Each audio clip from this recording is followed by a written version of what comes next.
Good morning, good afternoon, good evening, ladies and gentlemen, my fellow gun boys, and the rest of YouTube. Tonight's banner suit is already here, as announced in the latest dev newsletter. The Delta Gundam Kai is finally here, coming in at 650 as a 4-star general. But before we get into the nitty-gritty details, let's go over some news. There's a lot of news to cover, so let's get into it.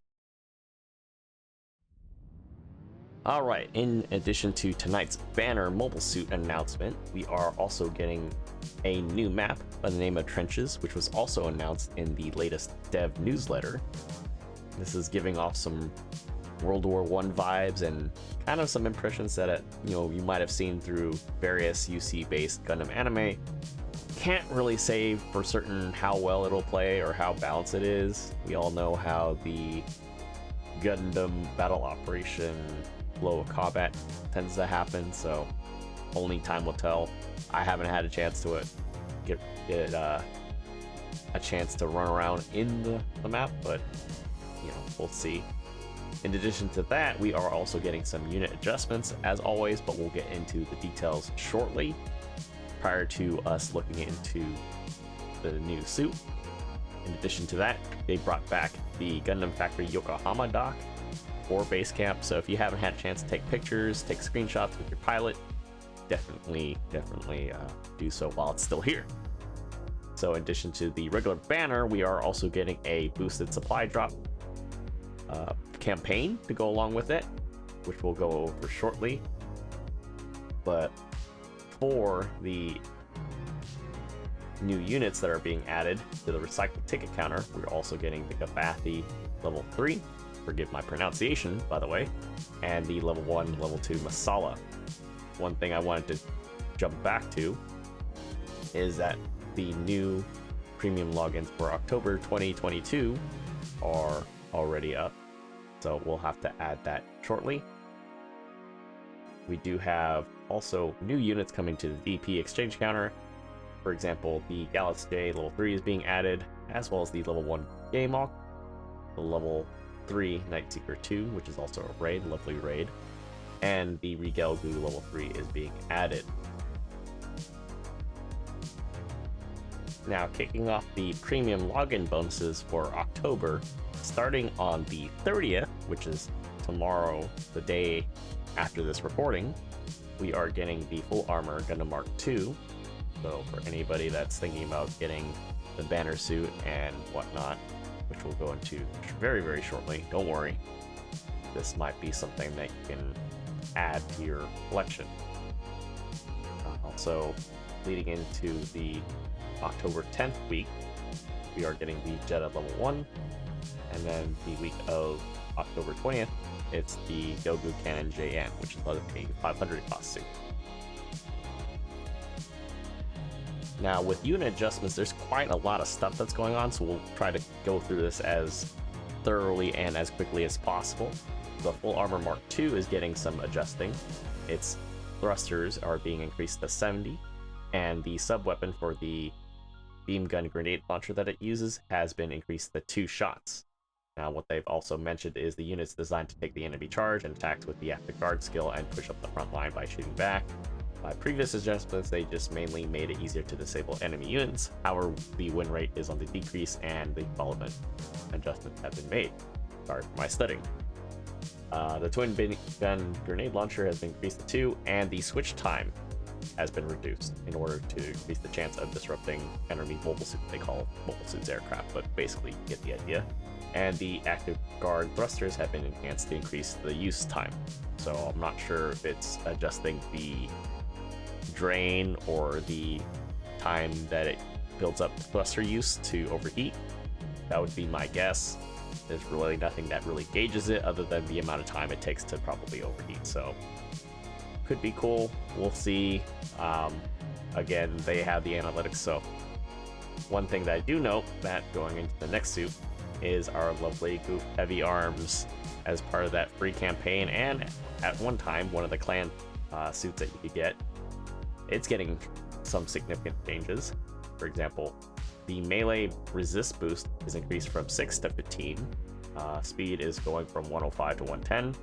Thrusters is increased to 55. Maneuver is increased to 54, which I'm assuming is turn speed. And the attack priority is going to level 2. I'm not sure why something like this would have a melee priority 1, since it's not a support.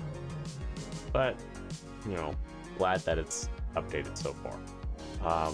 They have increased the boost for left, right, and down melee attacks, as well as changed the cooldown time for its 5-barrel finger Vulcans, which is basically its shotgun effect, from 7 seconds to 1 second. So that's pretty interesting. Reload time has cut down to 12 seconds, and then the reduced recoil when shooting makes it easier to hit enemies. So I don't know, we'll see. I'm not sure. It's hard to guess based on just changes on paper, as anybody else is, you know, aware of. But you know, I might, just for all intents and purposes, give it a go and either laugh my ass off or just cry in pain. It's gonna be one of those days, I guess. The Jigen, the lovely Ewok Jigen, also is coming in with some upgrades. Unit HP is going up to 18.5, increased by, you know, its respective level for level 2, since there's only 2 level units right now. Its regular speed, which I'm assuming is walk speed, has been kicked up to 130. Thrusters have been upgraded to 70 stock. It's also frontline support level 2 has been granted as a unit skill, and the jamming level 2 has been granted. The Beam Saber has been increased boost for lower melee attacks. I'm not 100% sure how that works, other than the fact that based on from feedback from my other sources, is that its swings are actually hitting a lot harder now in terms of percentage, when compared to, I would say, maybe consecutive hits, as they have diminishing returns, if that makes sense. I don't know how to break it down any more than that, but the percentage lost it's not as apparent, so it's hitting pretty hard for a suit that doesn't have a lot of, we'll say, offensive capability outside of its beam rifle or bazooka, whichever one you're running, the grenades, and its melee. So they've adjusted it as a one strike and destroy type of suit, and interceptor essentially, with stealth capabilities. So at some point, I think I'm gonna have to revisit this one, since my experience running this is playing it like a regular general and forgetting the fact that it had stealth. So yes, the Zaku FZ, the Fritz helmet version, not the Zaku 2 Kai. Trust me, I still call it the FC because of a certain 1989 model kit. It's getting a buff with its HP going from its stock number to 14.5 at level 1. Its melee boost is also being increased to 30, and the enhanced tackle level 3 is now being buffed to level 4, and they're also changing the counter motion. I'm not sure how they break that down exactly, but it also has basically, let me look at this really quickly, enhanced level of melee boost and skill enhanced tackle to increase damage dealt during melee attacks and change the counter. That's basically what they broke down. So I guess for whatever reason, the numbers, the analytics that they're basing everything off of, they're making adjustments to kind of accommodate usage, I guess. I didn't think it needed a buff necessarily, but here we go. So we'll see how that plays out. The DS Ifrit, the Doug Schneid Ifrit, also getting a buff as well, going from its stock 11k to 13. Boost is going up to 60, and its skill assault booster level 1's being buffed to level 2, and etc. Maneuver armor 1's going to maneuver armor level 2. Melee boost is going from 31 to 36, and basically they're adjusting it for every level of Ifrit DS is available. So level 1 through level 3 is getting a buff for assault booster and maneuver armor respectively. So I don't think maneuver armor is getting buffed, but yeah, they're still staying at level 2, and assault booster is getting bumped to level 2 for level 1. Same with Could be the same at level 2, and then the level 3 one is getting a level 3 increase. So we're kind of break that down a little bit. So we'll see how that goes. It's still pretty, I would say it's probably simple, but because of some of the newer suits that are out there, including the paid GM Command Light Armor being a sick raid, it has more or less been power crept on, so we'll see if that keeps it well into the game. And then another clan suit, the Ramzagok, is getting a buff as well, going from 14.5 to 16k HP, walk speed at 130, and high speed movement to 195. And then its special head buffer is going to level 3. So I had a quick stint with it. It's a very nasty suit, but it's also another suit that's kind of been crept up upon. It's 350, so you know, we'll see. It's still a fun suit, but hopefully these changes kind of make it still competitive in the ever-growing landscape of mobile suits. Now, this is a little bit of a typo here. They're mentioning the Mia Brinkman Zaku half cannon. This is just for the regular Zaku half cannon. So its range attack power is getting increased to level 35, or 35, sorry. Speed is basically its regular walking speed is increased to 105. Boost is 45 now, and then its frontline support system is now level 2.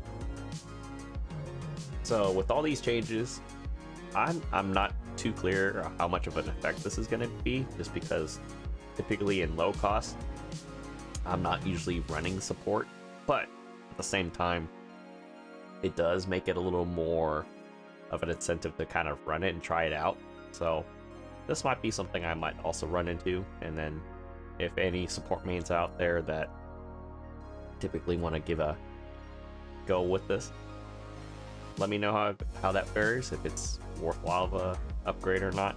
I'm pretty sure anybody that's been maining this game, they'll probably have their alternatives. One thing that I noticed about the half cannon is your dedicated stun does come from the one Zaku MMG that has the grenade launcher on the bottom of it, the drum mag, not the well, it only has the regular Zaku machine gun, and then it has the nicer one from 0083. So I don't know, we'll see how that fares.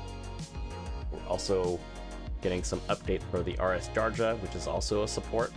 Its output power for its large beam rifle is being bumped up to 23 as a base damage there. Its triple S missile pod base damage is now increased to 350, and then its hand grenade has an increased explosion radius upon impact.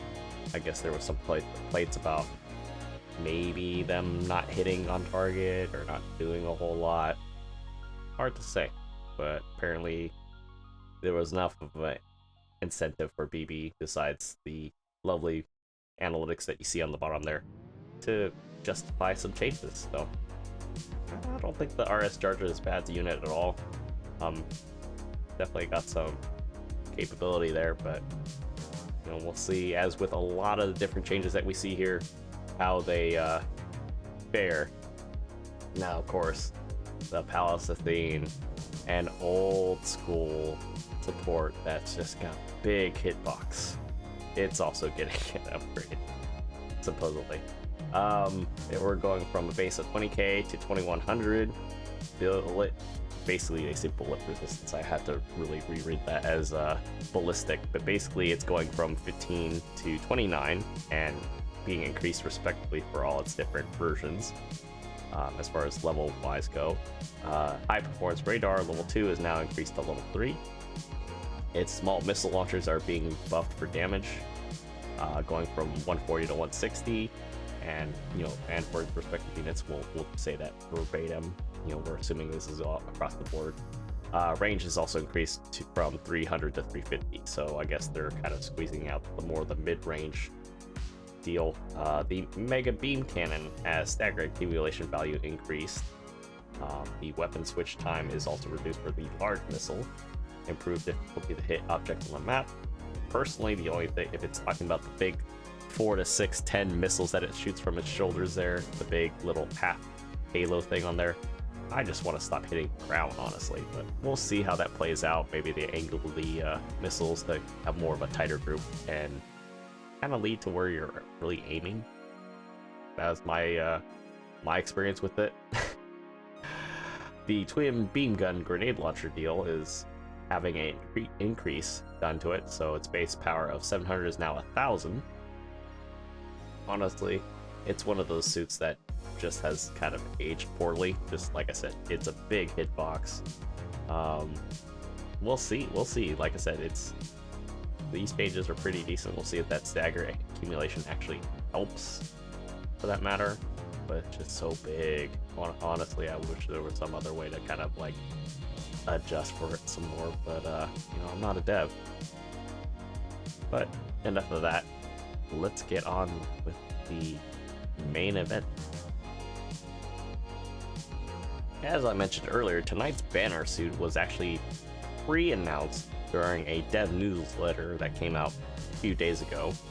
It's a 650 cost general that's usable on the ground in space. It's a 4-star general that is a prototype based on the operational data of the Delta Plus. So it's got some prototype funnels, a long Mega Buster high Meg cannon, and obviously a beam rifle, very reminiscent of kind of what the Sanaji uses nowadays. So I'm pretty sure those projects are kind of all interconnecting. You know, Anaheim dipping their fingers into just about anything mobile suit related.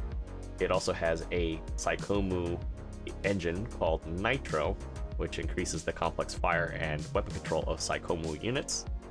And I believe it also increases the mobility of the actual suit itself, which we'll hopefully be able to get into detail when we get to the stats and thing.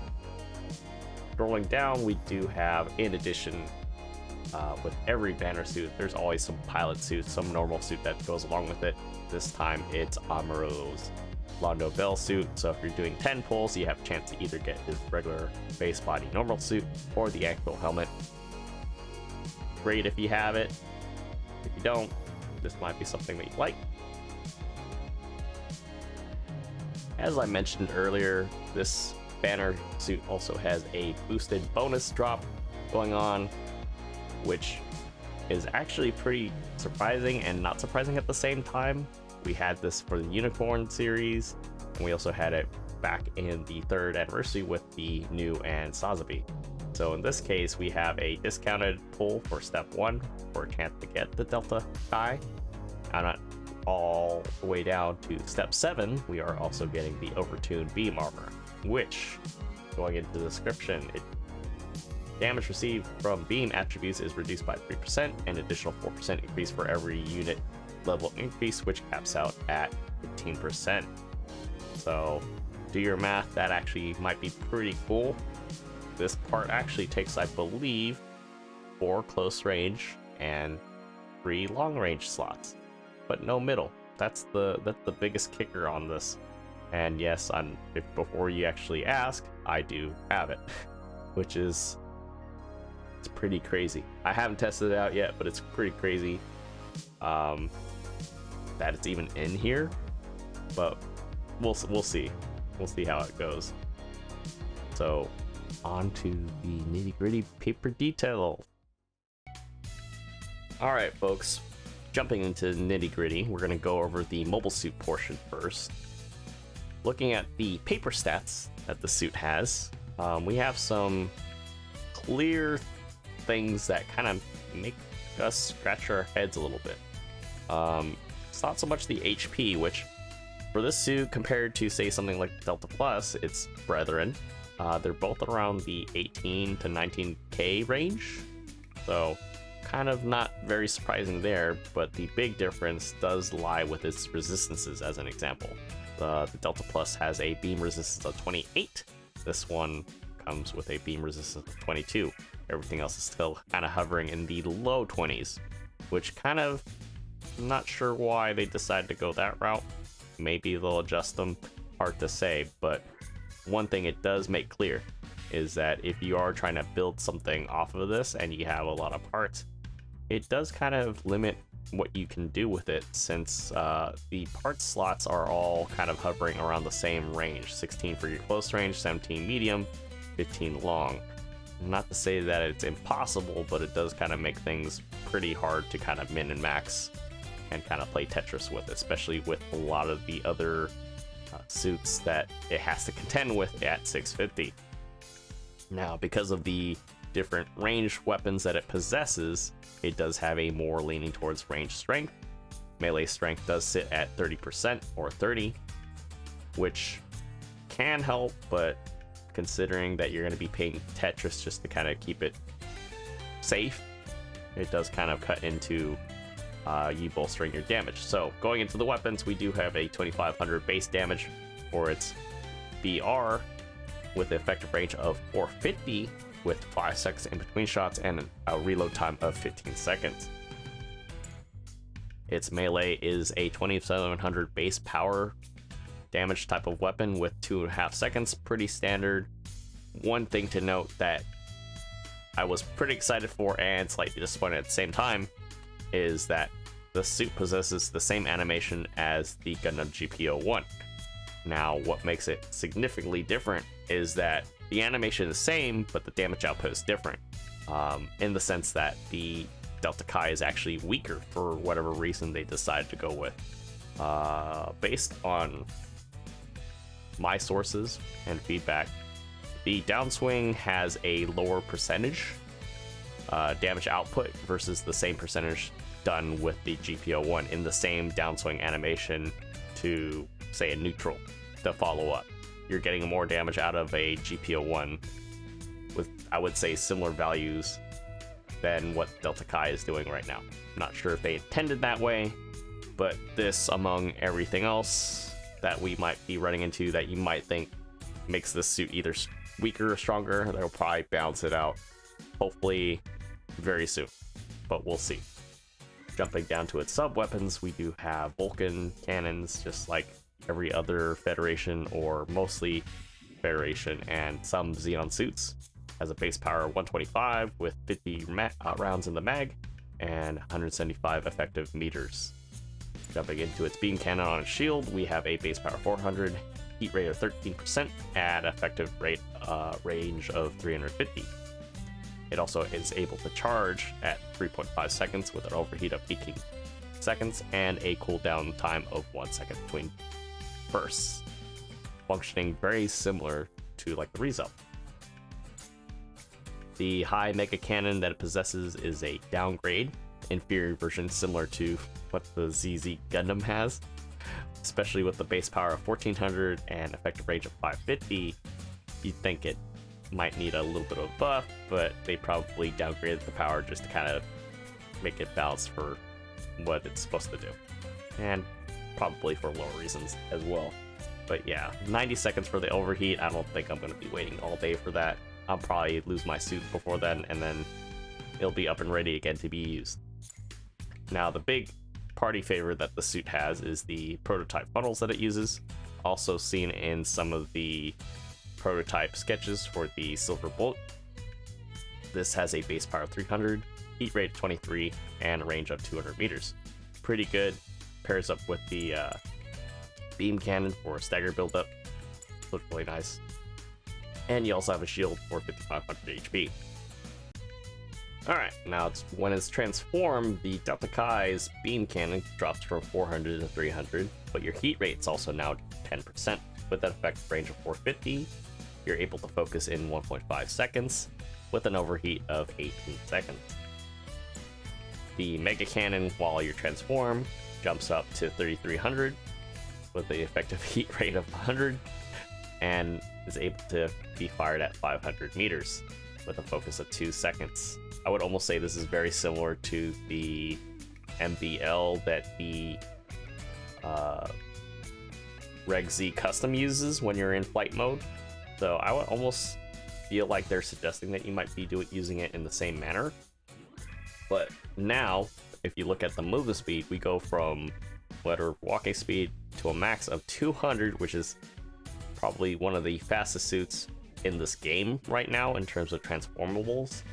Your high-speed movement is kicked up to 240, and basically you're still maintaining a lot of the same stats with your turning speed up to 78.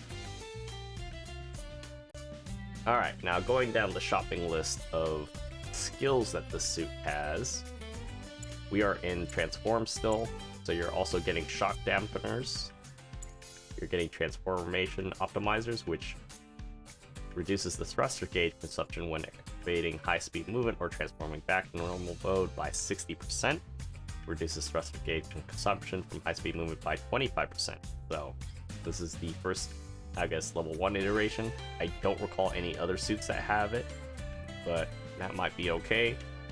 But I was playing around with this in practice mode, and the fact that I was still probably burning through thruster gauge fairly quickly without hitting high-speed movement necessarily, I definitely feel like the suit does need boost a bit. But, you know, we'll see what happens. You also have Transformed Reinforcement, which reduces stagger when hit by non-consecutive or consecutive non-suppressive weapons. So it does reduce a little bit of stun buildup there. As always, ram attack, and you do have a high boost ram attack as well. Wow, that's interesting, to say the least. You both have them both at level 1.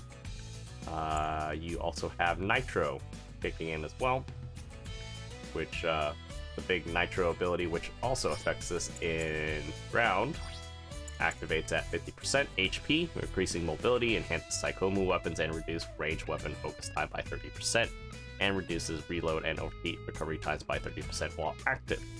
Nullifies all reactions except cumulative damage stagger only immediately after activation.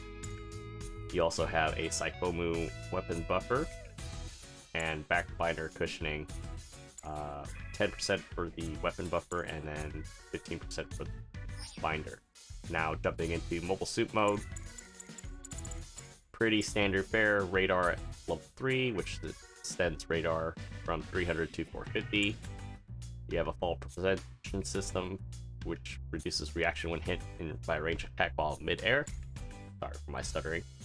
We also have a flight control, which is pretty nice. What this does is, for level 4, it reduces thruster use by 55% right after mid-air high-speed movement, or actions reduces thruster use by 50% during high speed in the air, which is pretty nuts. I like doing some of those maneuvers. Glide structure level 4 allows you to descend slower in the air, making it easier to perform mid-air actions. Also reduces stagger when hit repeatedly by attacks without suppressive effects. So they expect you to do some, you know, boosting in the air in your transform mode, maybe come out of it and do some, I don't know, John Wick stuff. Probably easier than said. Or probably easier said than done, to be fair. Sorry, it's late. Ambok, Force Injector level 3. We already talked about the melee control, considering that it has the same animation as the GBO1.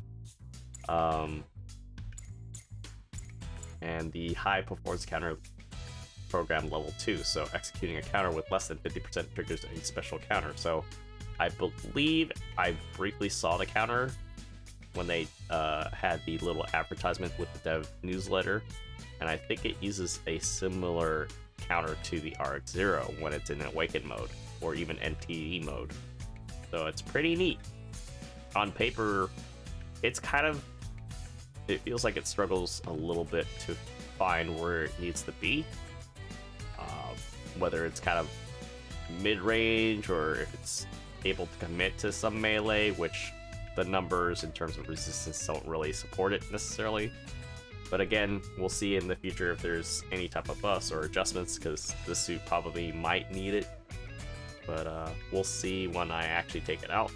I've seen some other people play it, and the reactions from what I've heard, what they've said, essentially are kind of mixed right now. But it is the first day of banner, post-banner, so we'll see in the next coming week or so if anybody gets used to it and can unlock the secrets of the Delta Kai.